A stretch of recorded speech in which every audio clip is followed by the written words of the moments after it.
Welcome back, everyone. Yeah, we're going to do this again really quick at the very top of the show. Before we start anything, I wanted to let you guys know the next weekend is Father's Day, and that falls on our normal recording day, so we will be taking next weekend off. We apologize. We know we've been taking a lot of time off. Memorial Day was planned. The weekend after that wasn't planned. We saw you guys quickly last week. This is going to be another really fast show this week. We've already run out of a lot of time, and we're doing another show right after this that has 2 guest books. So stick around for the after party on the Crow's Nest. We're going to be streaming it live right here on this channel, so you'll have to go find the new link on the main page, but we'll be here. And we also we teased that we were going to have a giveaway announcement this week, but since there's going to be a week off in between, we're going to go ahead and just give you that update on July 5th. So we will be back on the air July 5th after the 4th of July holiday. And there's Kane right now. Perfect timing. All right, so that pretty much sets the table. In the meantime, make sure you like and subscribe to the show right here on YouTube. Hit that subscribe button. Smash that bell because, as you guys know, start times right now, they're very fluid. But if you smash that bell, which most of you guys in the chat, I'm assuming, already do, you'll know exactly right when we go on live. You'll get a little notification on your phone or your laptop, and you can jump in with us. So we apologize for the inconsistency, but we're doing our best over here. Also, if you're not on YouTube, if you're listening to this right now on the audio version, hey, leave us a review, on Google or on Apple Podcasts or wherever you can. That helps a lot. And of course, thank you to everyone that's been donating. Jalen Davenport and D-Man, you guys are our longtime, most consistent donors, and we really appreciate that. We're really stacking some funds right now. We're going to be doing some remodeling here to the studio very shortly. It's coming up really fast. But if you'd like to donate to the show, if you haven't already, it's paypal.me/PJ4F, or if you're in the chat right now, you can hit that little cash icon and send over some money. Make sure you leave a comment with that too. We'll make sure your comment gets featured. And lastly, make sure you visit onenationfanwear.com. I do have an update. Production times are back to their normal swift turnaround time. Everything is now in stock. You can see I'm wearing the Pillaging hat, but I also got the Pillaging shirt now to go with it. So I'm all fitted. And Bobby's rocking that Raiders. 3-time Super Bowl champion. And Kane with the old school original first run Pillaging design by Creative Media. And I'm going to work with DC4L, maybe getting that design back up there in the store because that's a fresh design. That rum barrel logo is pretty nice. Shout out to our friend Tony, a big Raider fan as well. Also, I want to let you know that the face covering, that's the biggest rage in Raider Nation, is back in stock at One Nation Fanwear. You guys bought them out. Great job. Kudos to you. But that is back in stock now. So if you go to onenationfanwear.com, you didn't get a chance to get one, or you want to get one for a friend who is jealous of yours, you can go back over there right now and pick that up. No promotions at this time, but hey, the cost for the quality, I think it's right on the nose. So let's get this thing cracking. Che, hopefully that beer is still cold, man. Go ahead and I was prepared, bro. Okay, I got my little girl's lunchbox over here, man. It's a little cooler. Okay, I got it sitting right here. Keep these shit outs cold, dog. That's my boy. Hold it strong, bro. Okay, so listen, I got this Hen House. Okay, this Hen House Brewing. This is the Super Duper Stoked Double IPA. Yow. Y'all see that right there? And this bad boy's coming in at I believe this is a 8. Let's see. 8.3 ABV. We're going to pour this bad boy out. That's a hitter. I expect a nice golden loveliness out this can. While you do Beer that, hangover. While you do that, I'm going to open the blinds real quick. Handle it. And I'll talk about what I got right here. I got that St. Pauli non-alcohol. No, I'm just messing with you. Someone brought that as a gag for my birthday. Left it in the damn cooler. What the fuck? I was finna say. Look at this, man. Look at this. Look at how hazy this is, though. That's nice. I'm liking this. I like that. Look at that. No see-through. You can't see my hand. Look at that. No see-through, baby. See-through right here, baby. That looks like mango juice. Straight up, that looks like orange juice, like some fucking orange juice with bubbles. Yeah, it's Orange Julius, bro. You know what it looked like? A mimosa. Got to remind you guys to watch the language here in the first 15 minutes. We don't want strikes on our YouTube account. Nobody wants Ooh, that. my bad. So Nobody wants so that. a little more info about this beer. It has a plethora of of hops. So let me let you know what's going on in this can. So this has the Belma, it has Citra, Amarillo, Simcoe, Centennial, and Mosaic hops. Wow. All up in here, man. And this is delicious. It's hoppy, but the bitterness isn't really there. There's a little bit on the back end.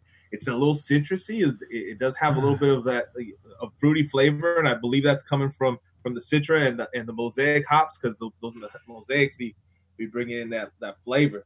This is Flavor Town right here, man. Shout out to Hen House Brewing Company, man. I told you that hen house, bro. And shout out I'm super duper stoked for this channel right now, man. I'm super duper. And shout out to Danny Dub. He says he's hype. We're hyped too, bro. Pillaging. Thank you very much. Salud. We appreciate that. Hey, so I'm drinking Miller High Life, baby. That's right. Miller High Life, baby. The old school #1. And like my boy Che told me earlier, the champagne of beers, baby. The champagne of beers, bro. Champagne That's of what beers. it is. Cheers, my homies. And Bobby, I always call it the champagne of beers. I had to slow down on the craft beers, man. I learned my lesson. I didn't know that you could get a beer hangover. I never knew of such thing as that. And yeah, I was drinking them 8% and 9% IPAs and waking up the next morning before work and feeling like I was still I was still dancing in hops. So I had to slow it down. So I'm going back to Miller High Life for a minute. You know what I'm saying? And I'll drink. I'll still do my craft beers and my 8% or higher on occasion, just not daily. And Bobby, you're sipping on that Pliny the Elder. Nothing finer than a Pliny. Yeah, that's right, dog. That's getting those old tailgating feels, man. They should rename that to Piney the Elder, because that tastes like a pine tree. It's real fresh. Delicious. Real fresh. And shout out to our boy Mark Soto. He was there when we were throwing back those Pliny the Elders, bro. At 6 o'clock in the morning. When we got I remember that. I remember that. Yeah, I remember that. We got that NWA photo. Those Pliny's were in that photo. They were kind of down low, but they were in that okay. I wasn't in that photo, but I remember meeting Mark Soto. Yeah. That day. Yeah. Mark Soto's a real one. Shout out to him. Just a quick overview for tonight's show. The overview might be as long as the show, but what the hell? Once again, we do have a special giveaway to announce. We're going to postpone that to July 5th as we are off next week. I'm going to remind you guys we are off next week. Sorry for the rocky ride. I know you guys donate to the show. I know you guys pay us money to get on the air. We do appreciate that. But we got to spend some time with some family next week, especially during all this shutdown stuff. Speaking of which, the NFL has released an update to its COVID guidelines. We will be talking about that. We will be revisiting the GROAT votes as those are back in effect. And in fact, we have some catching up to do. So we're probably going to do 2 votes over the next 2 weeks, and then we'll fill you in on the results of all four of those matchups when we do return on the 5th, because we got to make up some ground here. We're running out of time. We got these giant brackets to go through. We're only in bracket number 2, and bracket number 2 starts this week. So we'll be getting into that as well. And also, we're going to talk a little bit about Max Crosby's comments about Patrick Mahomes and give you guys our predictions and see if they're in line with Max Crosby's. And then we have one other story we may or may not touch on. Depends on time. We got about 45 minutes, guys. Let's hit it. Let's hit it hard. Here's how we go. GROAT vote. I think this is like the 5th one or something like that we've done. This is like votes number 10 and 11. So we're finally into the second round of the tournament. This second bracket of the tournament. This bracket was originally titled "The Big Nasties on Defense." You're going to see some names on there that are not defense because these people, they needed a place to go. They needed to be on the bracket, the tournament somehow, and that's how we ended up where we are this week with Al Davis ranked number 1, the favorite to win the whole thing, versus 16th ranked Darrell Russell. And then we also had the 8th ranked John Matuszak versus 9th ranked Chester McLaughlin, which I thought might be close, but it wasn't. I only thought it might be close because of the age differences. but the name power of John Matuszak won out. John Matuszak getting 83% of the votes, and Al Davis claiming 99% of the votes. Next week, we got Ted Hendricks versus Greg Beekert, and now Ooh, nice. that's a good matchup for the younger generation versus the old generation. You should know who Ted Hendricks is. You may not. If you was 9, 10 years old when John Matuszak made the movie Caveman, Yep.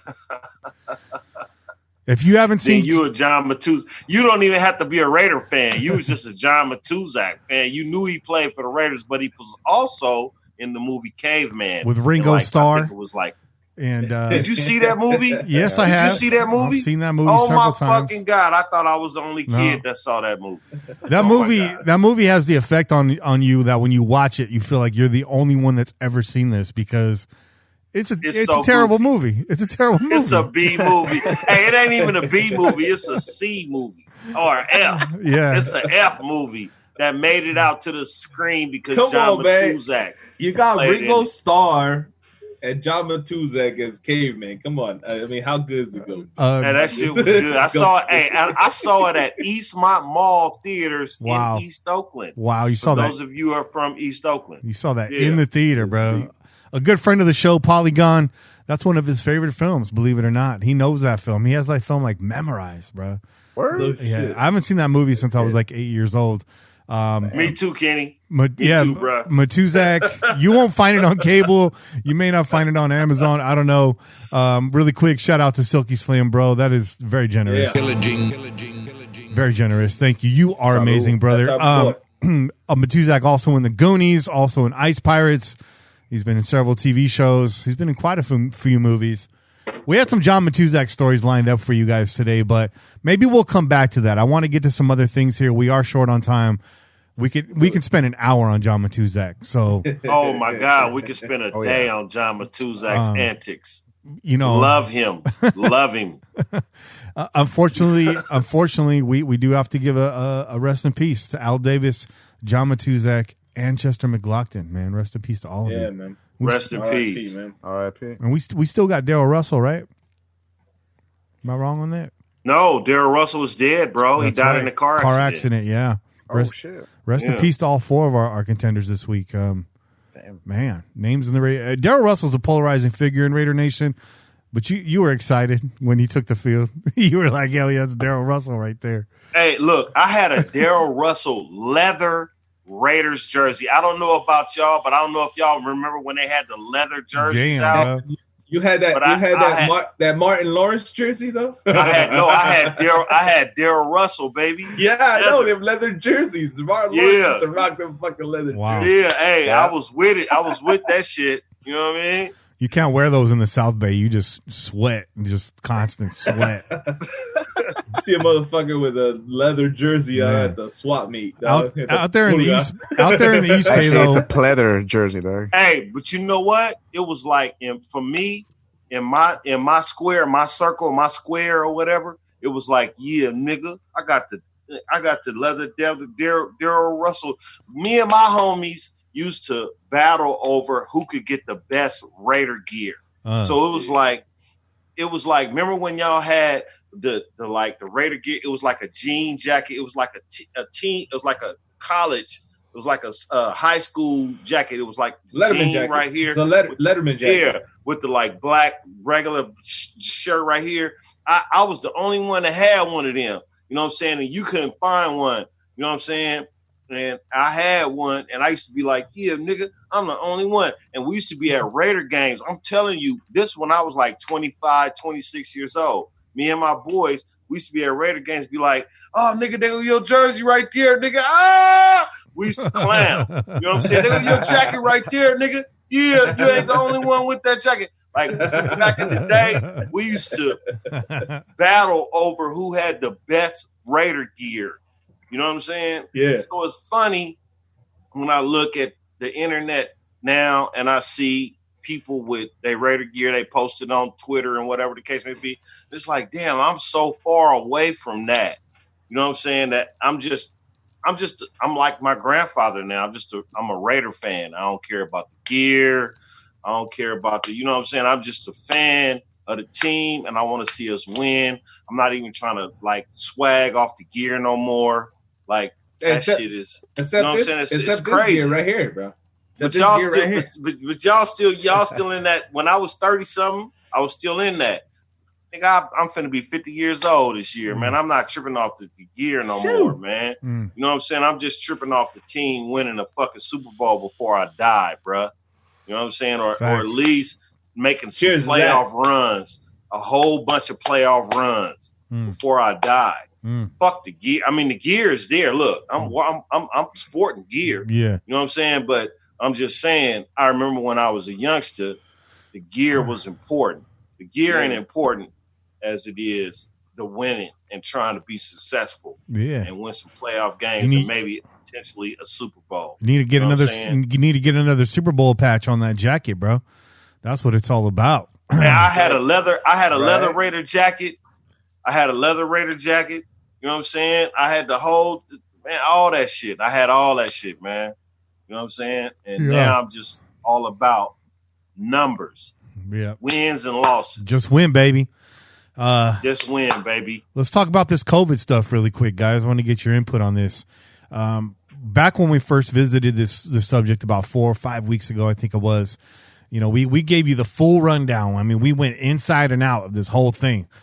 We picked it apart. And at that time, the NFL felt pretty confident that players would be returning to facilities late this month.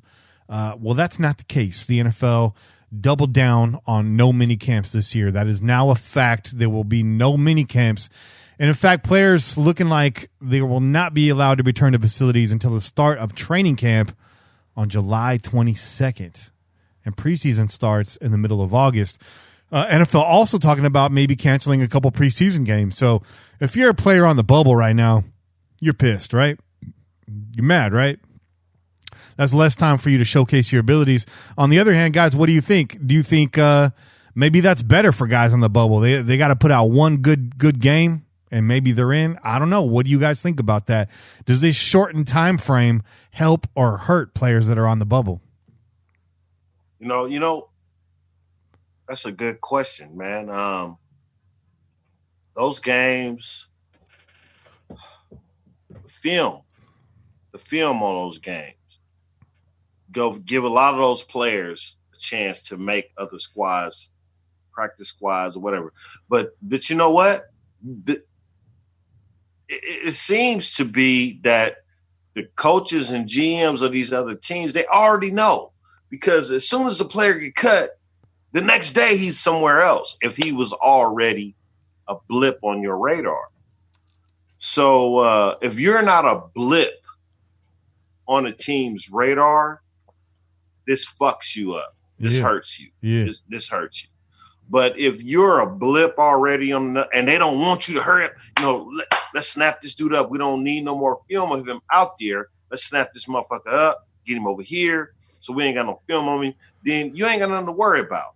You know what I'm saying? So it's really no different. It's all about the film. You know what I'm saying? That's what I think. It's all about the film. If you're a guy that's sought after, and then Keelan Doss, sought after, the Raiders and Jacksonville beat it over, whatever. He went to Jacksonville, then he came back to the Raiders. You one of those type of guys, then you're going to get snapped up. But if you're not one of those type of guys and you need to Terrell Davis in Denver, show yourself on film, then that helps you. So it's a wash. It's really one of those things where, the better players don't need it. The players that think they're good or are good and need to be shown on film aren't being shown, then it hurts them. You know what I'm saying? Yeah, no, well put. Derek Carr, however, is taking matters into his own hands. He's running his own mini camp out there, which we'd like to see that. We'd like to see that kind of leadership out of our veteran quarterback that gets no more passes. Saw some clips of that mini camp. Che, what did you think? What did you think of what you saw? What did you see, bro? Well, listen. First of all, we all know which clip fucking was out first because Twitter likes to talk some shit. They like to play. So Yeah, first, they like to play. the first clip that came out was Derek Carr and the group out there at the mini camp that they're hosting on their own, and he's drops back and throws a 3-yard out, and then celebrates. Yeah. Like a fucking champ, and everybody went in on him, right? Everybody went in on him, and I mean, I chuckled. I mean, of course, I'm gonna chuckle, man. It's like, God damn it!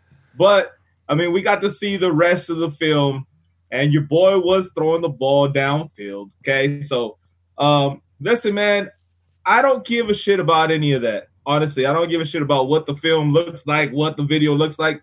I care about the chemistry. So I applaud you, Derek Carr, for taking leadership and getting that whole group out there, getting all those guys out there to work and gain that chemistry. At the end of the day, that's all that matters, man, is how bonded you guys are and how well you guys work together. Because when you hit the field, it's going to come into play. So him getting that relationship, getting comfortable, getting that, I would say, coordinated with his receivers. Hell yeah, I'm all for that. And I'm glad to see that, man. I'm glad that he's taking that role. We've criticized Derek Carr, man. We've criticized Derek Carr in a lot of different areas, and rightfully so. Yeah, rightfully so. Even though there's some guys that get a little hurt when we. And it was constructive criticism. It wasn't just straight out criticism. Yeah, people get mad when we speak the truth, but fuck y'all. So hey, I'm with my boy Che. If you got something to say about that, fuck you. I'm with my boy Che. I mean, solidarity. Fuck y'all. Yeah, we gonna say what the fuck we mean. That's right. Y'all ain't gonna hurt my feelings on some fucking Twitter bullshit. So these shit ain't gonna work. These practices are being conducted at a park in Vegas. Reading a report here on Raiders Wire. They were out there. Temperature is about 89 degrees on the day that they were out there. At least the reporter had covered this. Derek Carr was out there. Peterman was out there. Receivers included Hunter Renfrow, Zay Jones, Darren Waller, Jason Witten, Derek Carrier. Alec Ingold was out there. Aguilar out there. Foster Moreau, DeMornay Pearson, L. Not seeing any of the rookies' names on this list. I'm not sure if there's restrictions on that or what the deal is. Abram. There's restrictions on that. Okay, so Abram and Keyshawn Nixon were out there as defenders. Hopefully this keeps up. What do they say in the chat? Juice says the fact that they're out there is everything. Absolutely, man. They're laying it out all out on the line, right now. I don't think the rookies don't have a contract yet, or it's not solidified until a certain date. Comes up in the NFL, so if they get hurt working in Vegas, then it doesn't benefit them. Yeah. So the rookies ain't out there yet. Yeah. Well, I mean, especially my concern is okay. We got the offense out there working. What are the defense? Why can't we see some defensive? The defense can't work without the offense. So this shit is going to have to come to an halt. Something's going to have to happen.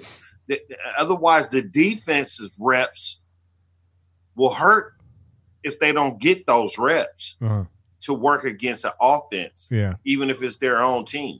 You know what I'm saying? And so what? You're going to just say preseason is August 2nd, and now the defense ain't played a fucking game? Mm-hmm. And so here we are today at the preseason? No. The NFL is going to have to figure out something to – look, these guys are already working together.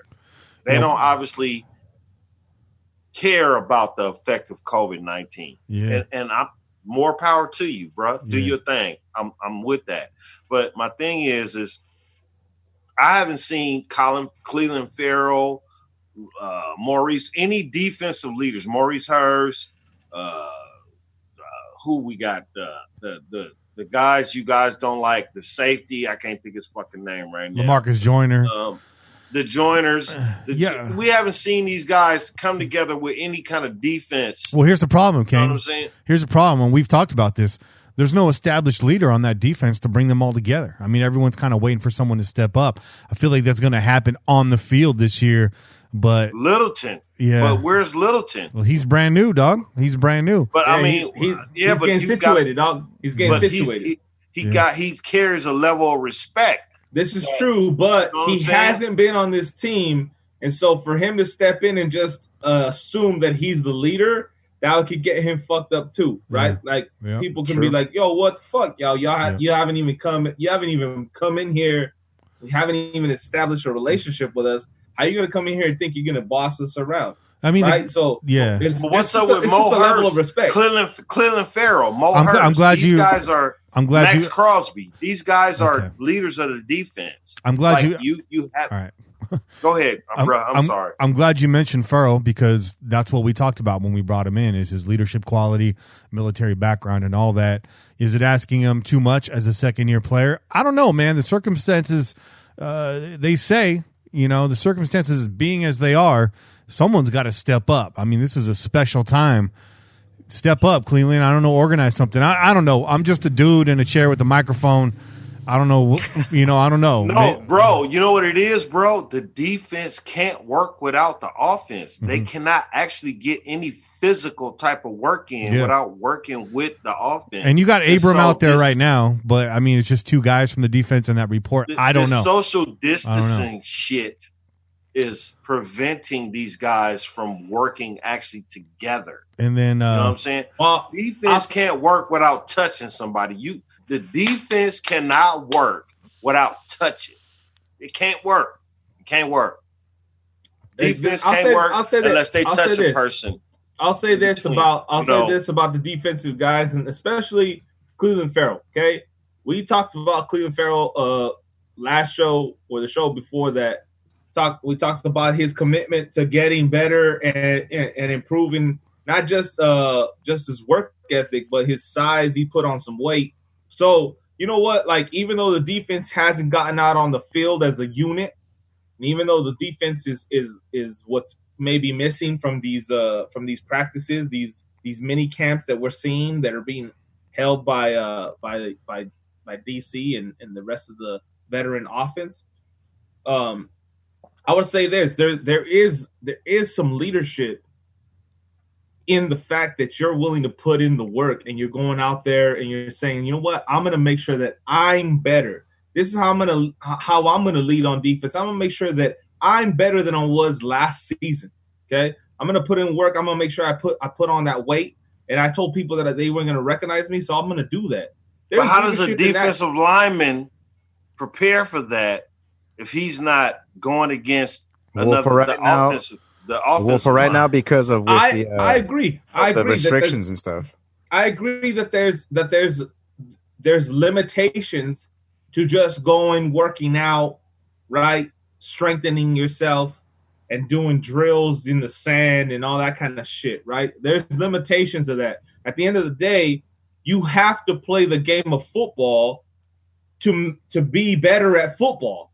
Right? The weight room ain't going to make you better at football. It's going to make you stronger. Going and running drills in the sand and doing all that kind of shit, that's not going to make you better at football. That's going to give you more endurance. It's going to give you more strength, more ability to cut and whatnot, right? I'm not sure about that, bro. I think it's going to learn you about, how we do stunts, how we stunt on this guy, how we, during the week of practice, each center, each guard, each offensive line, they play different. You're contradicting yourself, though. Listen, because you just said you had to play. You have to touch somebody to play defense. Right. I'm agreeing with what you said, dog. Okay, so. But I'm saying I agree with you. But I'm saying, how does that happen if it's not happening? You understand? That's my point. And that's why I'm telling you.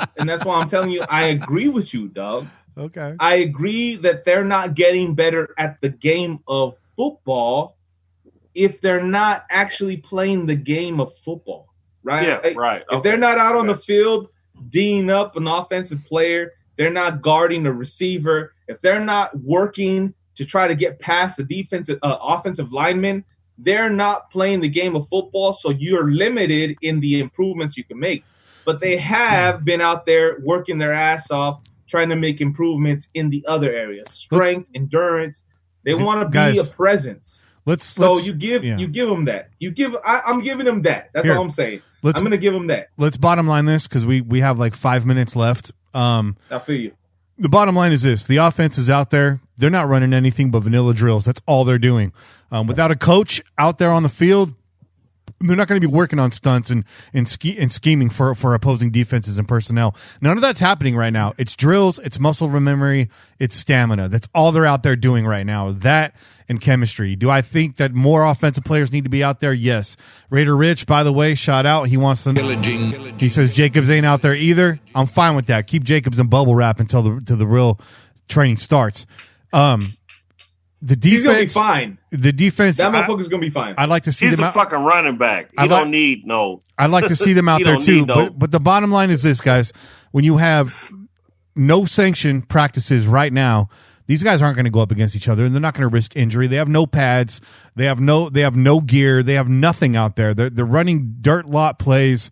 Just to get it down, just to get the muscle memory down. Hopefully these defenders are just bulking up, staying limber, and taking care of their bodies. I mean, that's really all we can do right now. What we do know about this are some of the protocols that were listed in this update. One is locker rooms need to be restructured to keep players at the minimum of 6 feet apart. It's going to be very difficult to do if you've ever been in a locker room. Virtual meetings when possible, which has been going on. Masks being worn by players whenever they do not interfere with athletic activities. Look, you're not going to be wearing a mask unless you're in a meeting or possibly the locker room. Other than that, it's all athletic activities. I've been doing meal distribution on Fridays, which means I'm unloading trucks, I'm unloading pallets. I'm having to wear a mask the whole time. It is hard to breathe in that, and I'm not a pro athlete. I'll say that. But this is going to be very difficult. And then disinfecting helmets, shoulder pads, and whatnot repeatedly. All these things are a lot more difficult than they sound when you really look at the scale of an NFL operation. Jim Harbaugh, coach of the Ravens, he described it as humanly impossible to meet these guidelines. Mm-hmm. Furthermore, they're discussing having veterans who've changed teams, so a guy like Corey Littleton and rookies to possibly visit the facility before the end of June.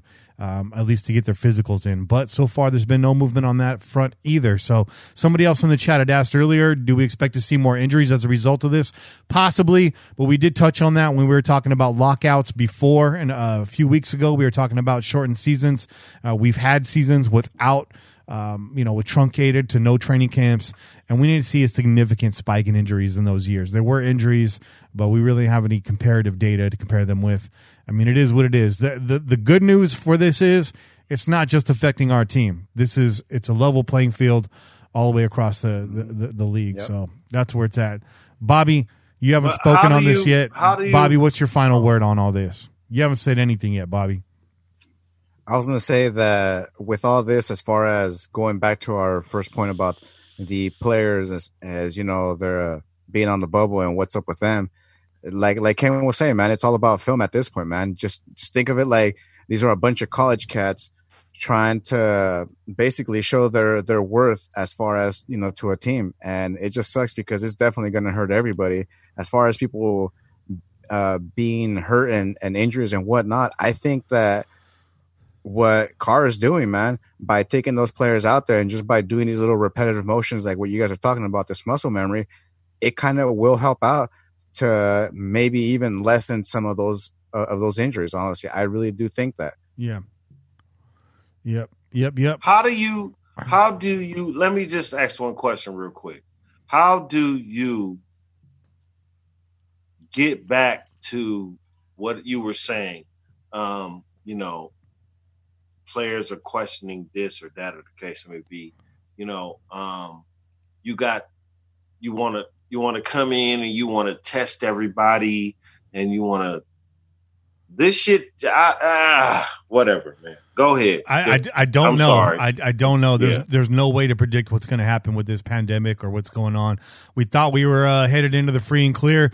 The facts is that curve really hasn't bent yet. It's leveled out.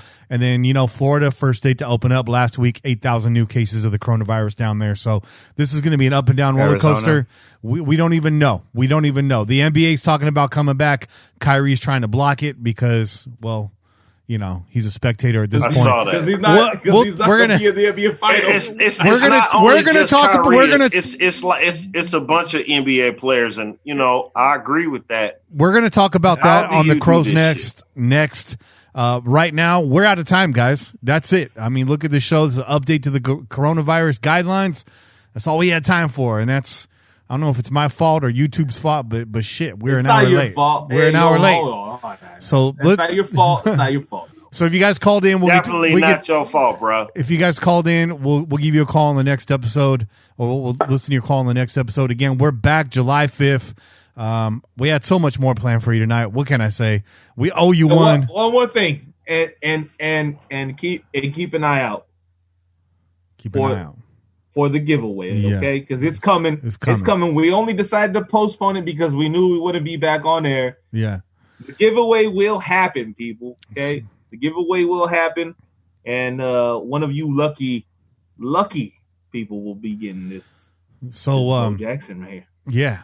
Yeah, so let me, if everything goes right, this shout-out section is going to be hella long in a couple weeks. Shout-outs! But for right now, let's do some shout-outs on YouTube, very short. Shout-out to Kaz Gibney, John Devine, Jeremy Weed, Mauricio Marquez, Matthew Wilson, Wayne Millington, and Edgar Lopez. And a big, very special shout-out to my brother, Che. Happy birthday, man. Happy birthday. Happy birthday, bro. Che. Yep. Happy birthday, bro. Man. Appreciate y'all. Yeah. Appreciate y'all. So this, yes, sir.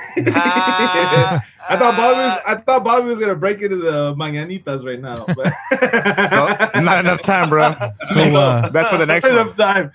Absolutely not enough time. Hey, thank you, man. I am officially 38 years young, and I Che's the baby of the crew, though. That's great, man. I feel good. You don't look like day over 40, bro. So Bobby, you ordered it, Che? By 2 weeks. Oh, okay. I was finna say, Bobby just celebrated his birthday. Yeah. Hey, this is my lady was giving me shit earlier today. She said, how do you feel about having a birthday so close to Donald Trump? So I was like, fuck that guy. I didn't even think about that guy. But I'll tell you what I am thinking about. I'm thinking about the fact that I share a birthday that's really close to my brother, Bobby Wasabi. So Bobby Wasabi, happy birthday, bro, again. And Salud, brother. Hey, next year, when all this bullshit ceases to exist, we're celebrating these motherfucking birthdays together. Though. Yeah, we are. Right, yeah. We're celebrating these birthdays together. You know with what? A big ass chest. And you know what? What's fucked up is like where I'm from, we all too tight to not be doing shit together. Barbecues, Memorial Days, 4th of July's. Yep. Shit where you have barbecues with your friends. Like we too tight to not be doing that shit together. Yeah, we gotta make it happen. We're gonna make it happen. We're gonna make it happen. Just like we figured out a way to make this episode happen tonight. I already got guests from our next show joining this Zoom, which is a problem. So I got to get out of here. I love you guys. Oh, shit. I love all three of you. Everybody in the chat. That's it for this week's show. Make sure you tune in every week wherever podcasts are found. I'm Kenny Stapler, joined this week by your boy Chet. Kane, what's up? Bobby Wasabi. There you go. Let's get it, guys. Until next week, keep the wind in your sails and the rum in your mug. And pillage on, Raider Nation.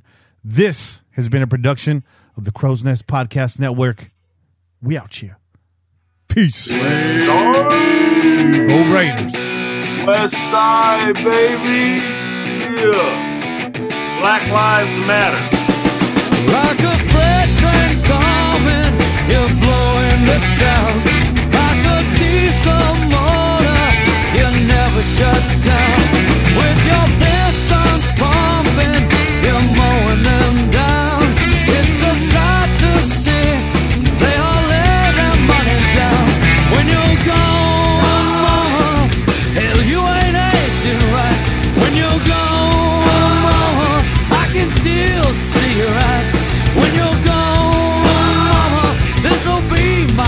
goodbye. When you're gone, gone,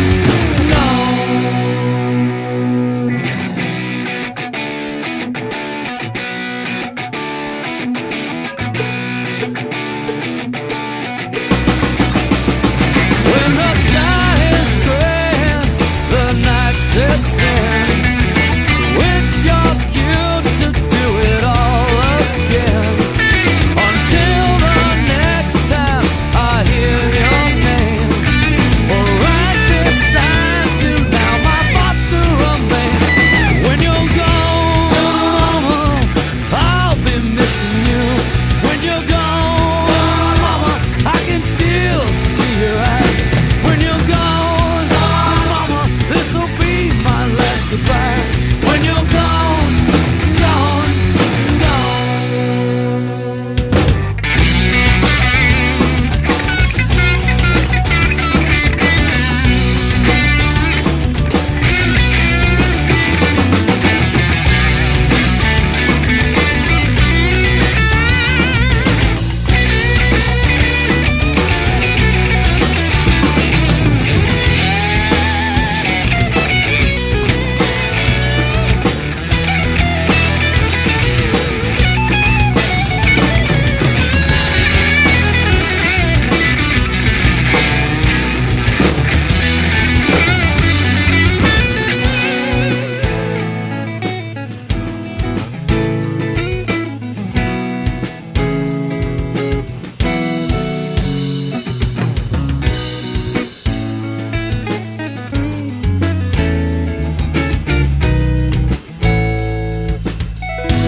when you're gone, no one can call on you. When you're gone, I'll be missing you. When you're gone, mama, you still ain't acting right. When you're gone, gone, gone. When you're gone, gone, gone.